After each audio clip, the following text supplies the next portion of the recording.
আজকে আমি আমার রান্নাঘরে চলে এলাম নতুন কিছু রান্না নিয়ে। নতুন বলতে এই রান্নাগুলো প্রত্যেক দিনই সবার বাড়িতেই হয়।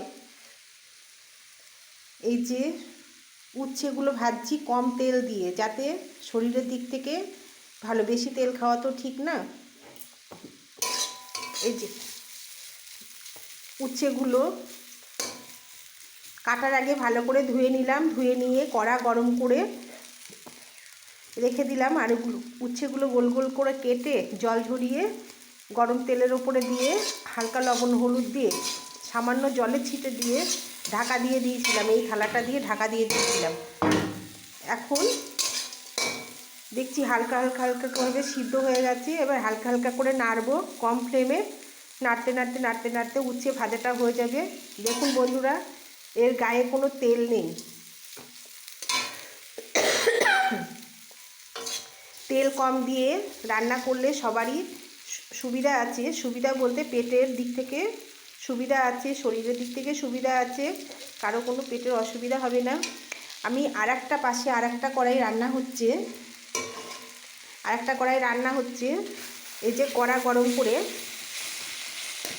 লাউ কেটে রাখা লাউ জল ঝরিয়ে ভালো করে লবণ দিয়ে ভালো করে মেখে জল ঝরিয়ে সেটা গরম তেলের ওপরে শুকনো লঙ্কার পাঁচফোড়ন দিয়ে এই যে লাউটা ছেড়ে দিলাম। লাউটা ছেড়ে দেওয়ার পরে সামান্য একটু হলুদ দিলাম, কিন্তু আগে তো লবণ দেওয়া ছিল, আর লবণ দেওয়া যাবে না। সেইগুলো এবার কী করলাম, একটা ঢাকনা দিয়ে ভালো করে ঢেকে দিলাম। ঢেকে দিয়ে 5-7 মিনিট তারপরে আমি ঢাকনাটা তুললাম। তুলে এখন দেখছি লাউটা এক জায়গায় হয়ে এসছে।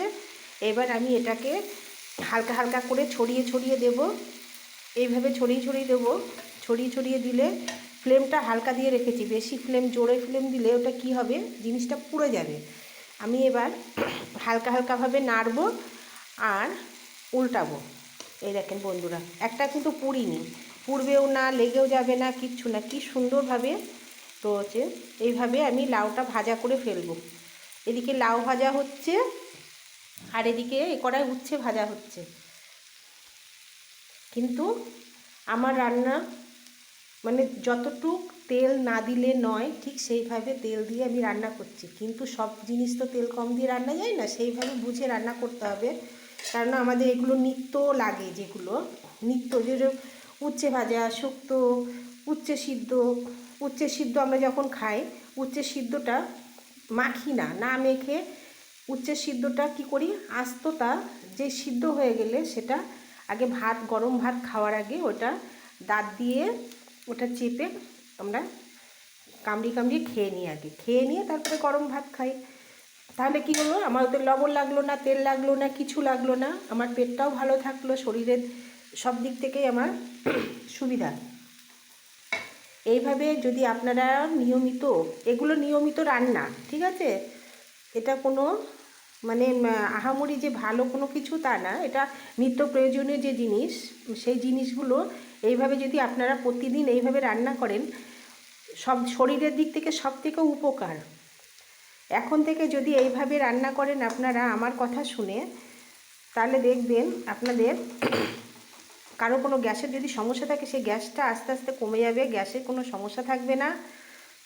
তার কারণ এতে তেল কম দেয়া। সাদা তেল একদম ব্যবহার করবেন না। সাদা তেল থেকে আপনারা যদি সর্ষের তেল দিয়ে রান্না করেন, সর্ষের তেল দিয়ে রান্না করলে কি হবে, শরীরের দিক থেকে খুবই উপকার। সাদা তেল খাওয়াটা ঠিক না। আমরা মনে করি যে সাদা তেলটা হালকা, ভাজাভুজোর দিক থেকে সুবিধা, কিন্তু সাদা তেল খাওয়াটা একদমই ঠিক না। কিন্তু ঘরে নামমাত্র রাখতে হয়। দেখা গেল কিছু পকোড়া করা হলো, সাদা তেল লাগবে। দেখা গেল কিছু চিপস ভাজা হলো, এইরকম, তখন তো আমাদের হাতে সাদা তেল লাগবেই। ওই জন্য সাদা তেলটাকে সাইডে রাখা হয়। কিন্তু আমি 12 মাসই সাদা তেলের বদলে 12 মাসই আমি সর্ষের তেলই ব্যবহার করি। ঠিক এইভাবে আমি হালকা পাতলাভাবে রান্না করি। এই দুটো রান্না হয়ে গেলে তারপরে এক সাইডে আমি ভাত বসিয়ে দেবো আর এক সাইডে মাছ বসিয়ে দেবো। দিয়ে আমি এইভাবে রান্না করব।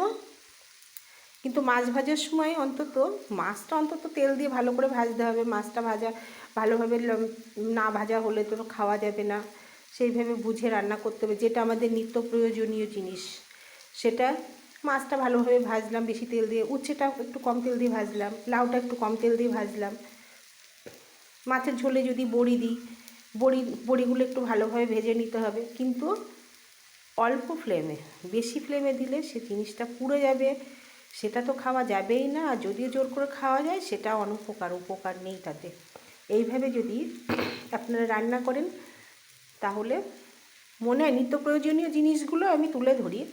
আহামরি যে কোনো দিন ভালো ভালো কিছু রান্না, ওগুলো তো ভালো ভালো কিছু রান্না প্রত্যেক দিন হয় না, যে ডেলি যে মাংস হবে, ডেলি যে বিরিয়ানি হবে, ডেলি এই জিনিসগুলো তো না। আমার যেগুলো নিত্য প্রয়োজনীয় জিনিস, সেই নিত্য প্রয়োজনীয় জিনিসগুলো আমি এক একদিন তুলে ধরি। কোনো দিন শাক রান্না ধরি, কোনো দিন ডুমো রান্না করছি। যেগুলো প্রয়োজনীয় জিনিস প্রত্যেক দিন, যেগুলো আমাদের দরকার, সেইগুলো আমি এইভাবে রান্না করি।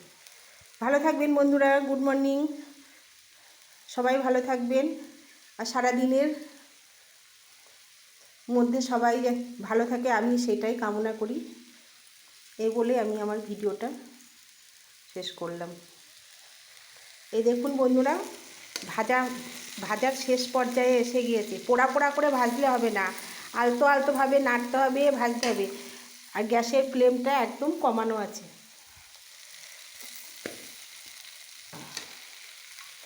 এরপর আমি